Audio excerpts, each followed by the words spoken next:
అంటే ఇదంతా ఎందుకు జరుగుతుంది తెలుసా? బంగ్లాదేశ్ ఎలక్షన్లు జరగొద్దు, యూనిస్ గాడే ఉండాలి.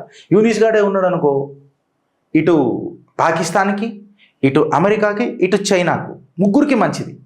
ఇది పోస్ట్పోన్మెంట్ టూల్ అవుతుంది. అవి చూసినామా, దేశం కరెక్ట్గా లేదు, ఇప్పుడు ఎలక్షన్లు ఎట్లా చేస్తాం? పార్లమెంట్లను లూటీ చేసిర్రా.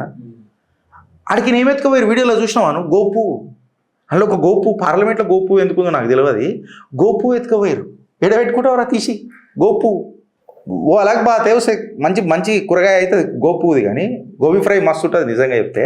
కాకపోతే అది తీసుకొని పోయిండు. వెనకడికి షేక్ హసీనాని తీసుకోబోతున్నప్పుడు కూడా ఆమె ఇన్నర్ వేర్ తీసుకొని పోయిండు. ఏం చేసుకుంటావు? ఎవరికి ఇస్తావురా? ఇక అది వేరే విషయం.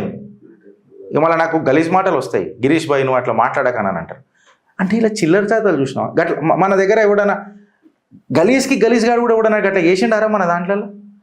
ఆఖరికి హైదరాబాదీ చిలికన్ అని ఒక పేరు ఉంటుంది మన దగ్గర. ఆడు చిల్లర కాడు అనమాట, జోకులు చెప్తారు ఆన్ మీద కూడా గిట్లా చెప్పలే ఎవడు. కానీ వీళ్ళు పోయి షేక్ హసీనా ఇన్నర్ వేర్లు తీసుకొని అది ఇట్లా చూపిస్తున్నారు. ఇంట్లో తీసుకో ఎవరికి ఇచ్చిర్రా అంటే వీళ్ళ క్యారెక్టర్లు చెప్తున్నా. ఇదే చదువుకున్నారా మదర్సాలలో? తోటి మహిళా దుస్తులను గిదే నేర్పిస్తారా మదర్సాలలో?